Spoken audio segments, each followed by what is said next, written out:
انا هحكي لكم دلوقتي حكايه محدش يعرفها غيري. يمكن لو حكيتها تلعني اللعنه، بس ما قدرتش احتفظ بيها جوه قلبي اكتر من كده. السلام عليكم، اهلا بيكم في قصه جديده. يلا نبدا. احنا عيلتنا عندها بيت كبير في اطراف البلد، قديم قوي، بنيناه من زمان جدا، قبل حتى ما تتولد جدتي. واحنا صغيرين كنا بنروح هناك نلعب وسط الارض الواسعة حوالين البيت، بس دايما كان في تحذير بيتقال لينا: ما تدخلوش القبو مهما حصل.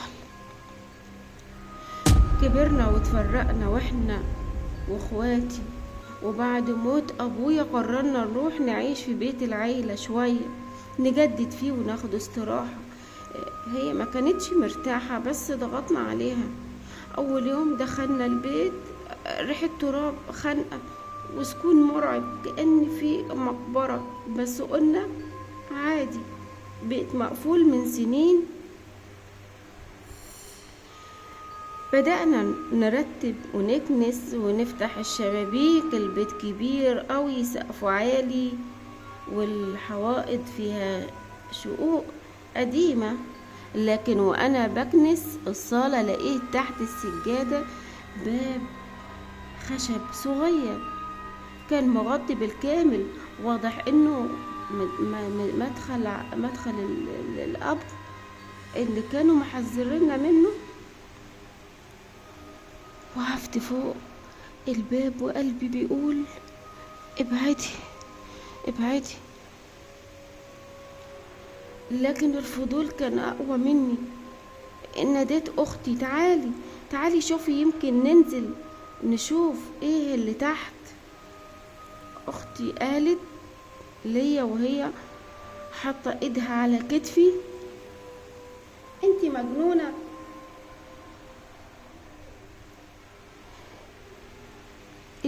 اللي كانوا بيقولوا عليه مسكون محدش نزل هنا من ايام جدودنا.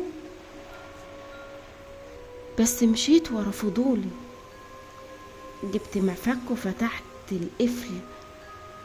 الصدى اللي عليه الباب اتفتح ببطء، وطلع منه هواء بارد زي التلج.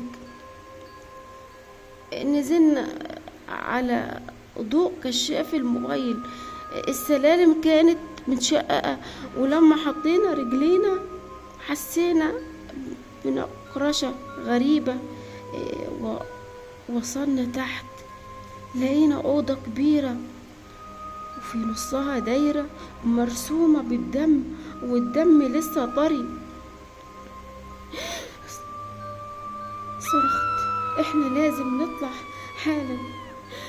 بس قبل ما نتحرك سمعنا صوت بيضحك في الضلمة. مش صوت واحد، ده كان زي عشرات الأصوات بيضحكوا مع بعض. بصينا حوالينا وخرج من الحيطة خيال اسود طويل ماشي زحف بيقرب مننا ببطء.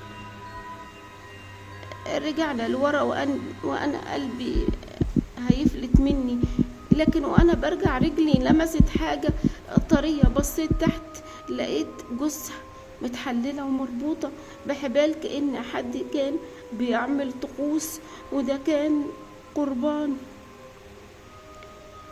وأول ما الجثة اتحركت، أيوة اتحركت، مدت ايدها ومسكت رجلي. صرخت بأعلى صوتي: سيبيني سيبيني.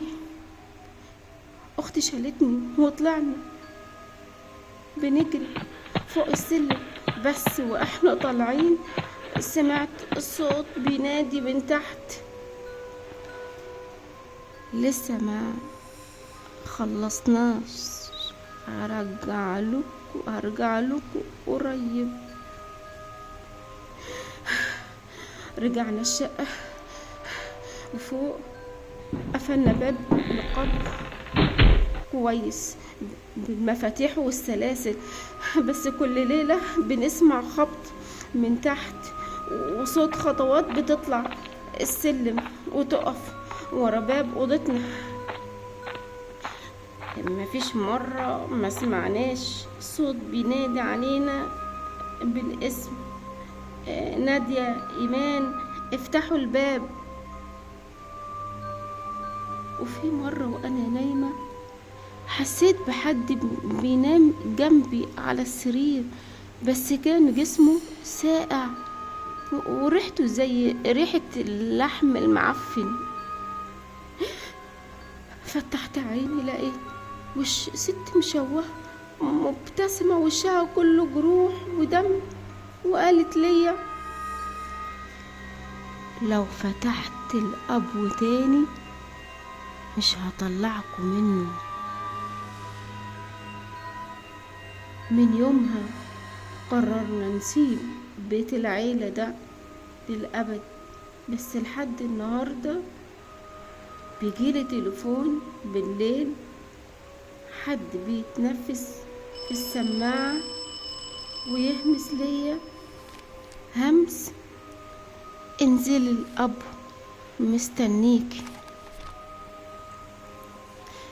في نهاية القصة، إذا عجبتكم القصة اكتبولي في التعليقات رأيكم، واشتركوا في القناة، وياريت تفعلوا علامة الجرس علشان يوصل لكم كل جديد، ويهمني رأيكم اكتبولي في التعليقات، وأنا واللي عنده قصة ممكن يبعتها لي واحنا نحكيها في فيديو جديد.